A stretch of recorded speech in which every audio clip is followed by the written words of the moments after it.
detrás del caos cameral en Estados Unidos. Fase post-Ucrania, desdolarización global y crisis de la deuda. En la fase post-Ucrania, donde fracasó la contraofensiva de Kiev, y en el seno de la Unión Europea, se escenifican cambios dramáticos desde Eslovaquia hasta Polonia contra Ucrania, con la coincidente caída geoeconómica de Alemania. En Estados Unidos, el líder antirruso de la Cámara de Representantes, Kevin McCarthy, ha sido destituido por el clan Trump. La humillante destitución de Kevin McCarthy, otrora líder muy frágil de la mayoría republicana en la Cámara de Representantes, resume la secuencia de ingobernabilidad consustancial al modelo plutocrático y gerontocrático de Estados Unidos, en medio de una crisis económica en ciernes, y la preocupante desdolarización global a un año de la crucial y definitoria elección de 2024. Hasta el clintoniano británico, Edward Luce, del rotativo portavoz de la monarquía globalista neoliberal Financial Times, admite que existía un acuerdo secreto del presidente Biden, cada vez más catatónico, con Kevin McCarthy para promover sotto voce la estéril ayuda a Ucrania, paralizada en la Cámara.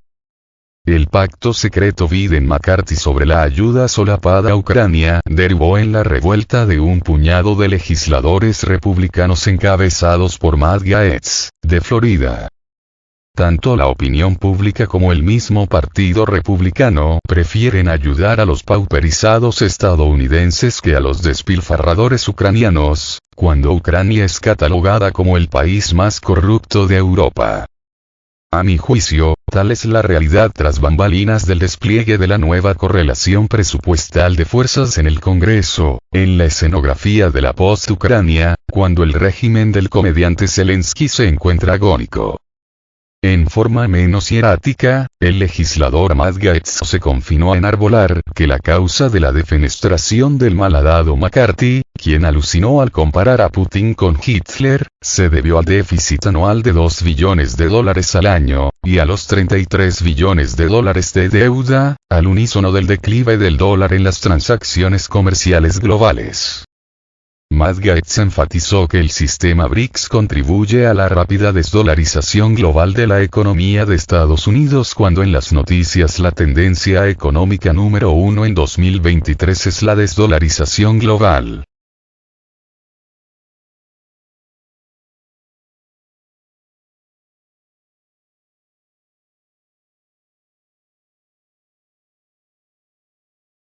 En mi ensayo sobre las 3 desdolarizaciones, denominé al declive de las transacciones comerciales del dólar como desdolarización soft, en contraste con la desdolarización hard, donde impera en forma incólume el dólar como divisa de reserva, que será más difícil de desbancar, lo cual tomará mayor tiempo. Hasta Robert Gates, anterior secretario de Defensa del Pentágono con el republicano Bush y el demócrata Obama, publicó un artículo reciente en Foreign Affairs, titulado La superpotencia disfuncional. ¿Puede un dividido Estados Unidos disuadir a China y a Rusia? El conocido inversionista multimillonario, Ray Dalio, especialista en fondos de cobertura de riesgo, autor del libro seminal El orden cambiante. Razones por las que los países tienen éxito o fracasan, del 2021, que subsume medio siglo de los mercados y las economías globales cuando confluyen condiciones económicas y políticas no vistas, comentó el grave riesgo de la situación fiscal de Estados Unidos que se encamina a una crisis de la deuda, en una entrevista a CNBC.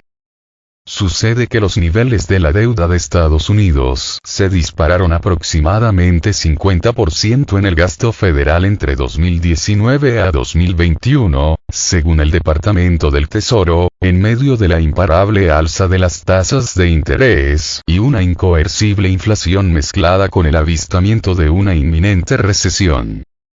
La deuda nacional de Estados Unidos alcanzó $33 billones, que representan 122,8% de su PIB, frente a $14 billones la Unión Europea, que constituyen 84,36%, y $206.000 millones de Rusia, 16,7% de su PIB, cuya deuda es considerada una de las más bajas del mundo.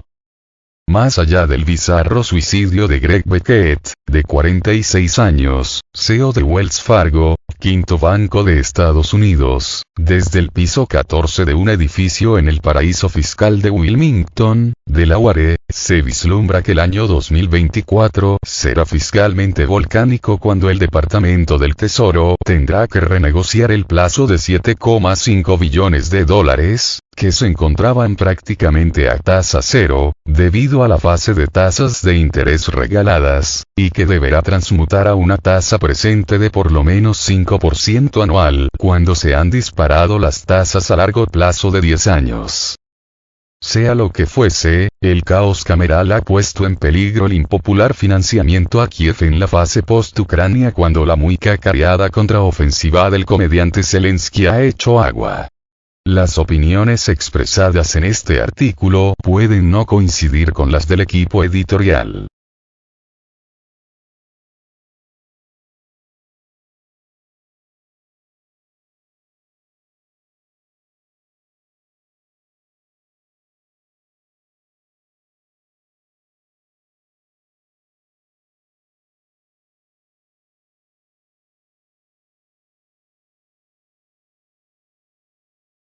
Putin dice que Rusia prácticamente ha encontrado una alternativa a Europa para su gas. Rusia prácticamente ha encontrado una alternativa al mercado europeo del gas, según ha señalado el presidente ruso, Vladimir Putin, durante su intervención en la Semana Rusa de la Energía, donde ha anunciado que el país tiene la intención de ampliar el suministro de energía hacia los países asiáticos.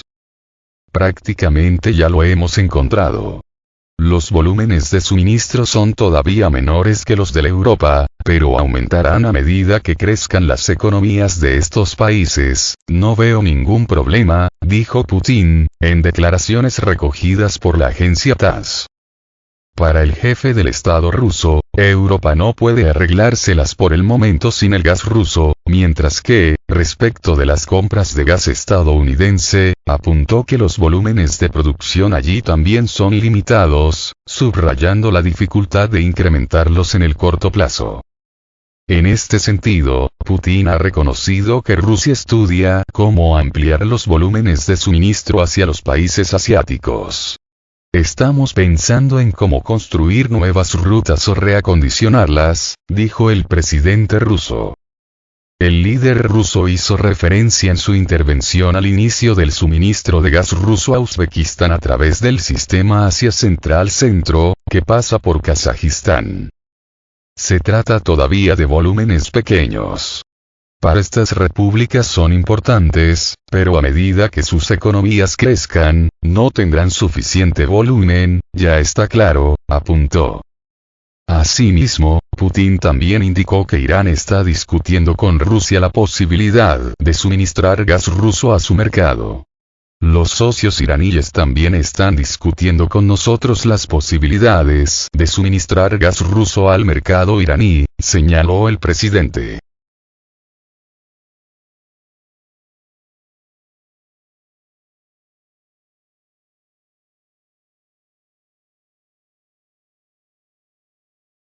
Coordinación con OPEP+. Por otro lado, según recoge Interfax, el presidente ruso ha expresado su confianza en que continúe la coordinación de los productores de petróleo dentro de la OPEP+. Para la estabilidad del mercado petrolero es necesaria la interacción entre los principales proveedores en condiciones abiertas y transparentes. Es en esta lógica que Rusia trabaja con socios dentro de la OPEP+, aseguró.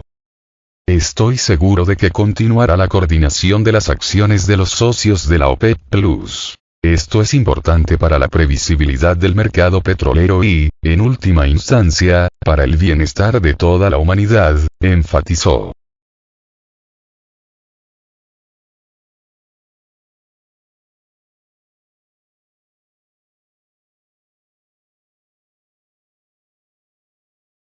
Brasil compra a Rusia un lote récord de trigo en septiembre. Brasil en septiembre compró a Rusia 246.000 toneladas de trigo, lo que representa el lote más grande en toda la historia del comercio bilateral, según revelan los cálculos de esta agencia basados en datos del Servicio Estatal de Estadística brasileño.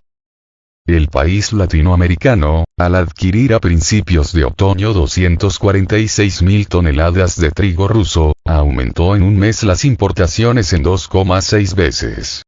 Para Brasil se trata de una compra récord de ese tipo de cereal a Rusia.